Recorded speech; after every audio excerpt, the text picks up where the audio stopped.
તો વરસાદના રેડ એલર્ટની વચ્ચે આણંદમાં પણ ભારે વરસાદ વરસ્યો છે। આણંદ શહેર 4 કલાકમાં જળમગ્ન થઈ ગયું છે। સમગ્ર શહેરમાં જળબંબાકારની સ્થિતિ જોવા મળી રહી છે।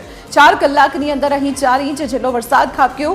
સવારે 2 કલાકમાં 2 ઇંચ વરસાદ વરસ્યો અને ત્યારબાદ 8 વાગ્યાથી 10 વાગ્યાની વચ્ચે પણ 2 ઇંચ જેટલો વરસાદ વરસ્યો અને ભારે વરસાદને કારણે સર્વત્ર જળબંબાકારની સ્થિતિ સર્જાઈ છે।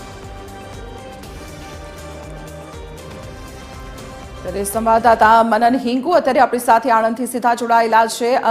मनन, आणंदमां पण भारे वरसाद वरस्यो हतो, हजू पण केटलाय विस्तारो एवा छे के जे वरसादी पाणी भरावाने कारणे प्रभावित थयेला छे? जी, हवामान विभागनी जे प्रमाणे आगाही हती ए प्रमाणे अत्यारे वरसादनी शरूआत थई गई छे। आज वહેલી સવારથી ત્યારે 4 થી 5 જેટલો વરસાદ છે તે આણંદ શહેરની અંદર ખાબક્યો છે, જ્યારે બોરસદ અને બેટલાદની અંદર 4 ઇંચ જેટલો વરસાદ છે તે ખાબક્યો છે। નીચાણવાળા જે વિસ્તારો છે ત્યાં આગળ અત્યારે પાણી ભરાઈ જવાની જે સમસ્યા છે તે બેસે થઈ રહી છે। એક તરફ કરમસદ આણંદ મહાનગરપાલિકા દ્વારા પ્રી મોન્સૂન કામગીરી પણ કરવામાં આવી હતી, પરંતુ કહી શકાય છે કે વરસાદ જે પ્રમાણે પડ્યો છે ત્યારે આણંદના જે મુખ્ય 3 તળાવ છે તે પણ ઓવરફ્લો થઈ જવા પામ્યા છે અને અત્યારે કરમસદ આણંદ મહાનગરપાલિકા વિસ્તારની અંદર લોટિયા બાગોળ વિસ્તારની અંદર ઘૂંટણ સમા છે તે પાણી ભરાઈ જવા પામ્યા છે। ખાસ કરીને આ વિસ્તારના કોર્પોરેટર અને ડ્રેનેજ કમિટીના આજે જ નિયુક્ત થયેલા જે ચેરમેન છે મહેન્દ્રસિંહ સોલંકી આપણી સાથે જોડાયા છે, તેમની સાથે પણ આપણે વાત કરવાનો પ્રયત્ન કરીશું। મહેન્દ્રસિંહ, જે દેશે તે પ્રમાણે જે કહી શકાય છે કે લોટિયા બાગોળ વિસ્તારની અંદર દર વર્ષે જે પાણી ભરાઈ જવાની સમસ્યા છે અને આ વખતે ફરી એવી રહી, શું કહી શકાય છે કે આ કરમસદ આણંદ મહાનગરપાલિકા આ નિરાકરણ લાવવામાં નિષ્ફળ નિર્ણય છે કે કેમ?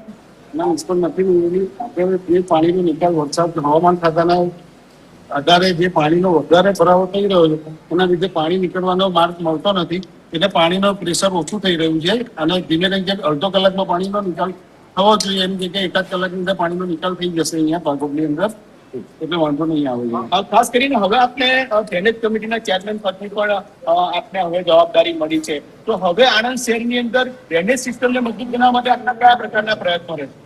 હવે નવા વિસ્તારોની અંદર નવું ડેવલપિંગ થવાનું છે, જ્યારે ગટર લાઈનોની આ છે કે જે તે જગ્યા પર લેવલોના પ્રોબ્લેમ રહેવાના છે, એટલે એના લીધે લેવલ વાળું વ્યવસ્થિત થાય, ડ્રેનેજ લાઈન વ્યવસ્થિત થાય, જેથી કરીને પાણીના પ્રશ્નો ફરી ઉભા થાય નહીં એનું ધ્યાન રાખીને ચોક્કસપણે કામ કરવામાં આવશે।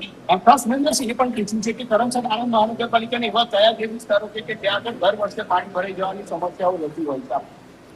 તો હમણાં હાલમાં એક લોટિયા બાગોળ વિસ્તાર જે છે તે નીચાણવાળો વિસ્તાર છે અને બીજો આઝાદનગર વિસ્તારની અંદર એક પાણી ભરાતું હતું ત્યાંનો નિકાલ થઈ ગયો છે।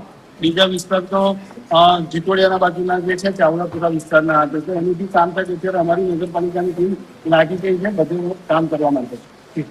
તો આ હતા આપણી સાથે કરમસદ આણંદ મહાનગરપાલિકાના ડ્રેનેજ કમિટીના ચેરમેન હતા મહેન્દ્રસિંહ સોલંકી। ખાસ મહત્વની વાત એ છે કે વરસાદની જે પ્રકારે આગાહી છે હવામાન વિભાગ દ્વારા એક પ્રકારે અત્યારે વરસાદ વરસી રહ્યો છે, અત્યારે વરસાદની જે આ વરસાદ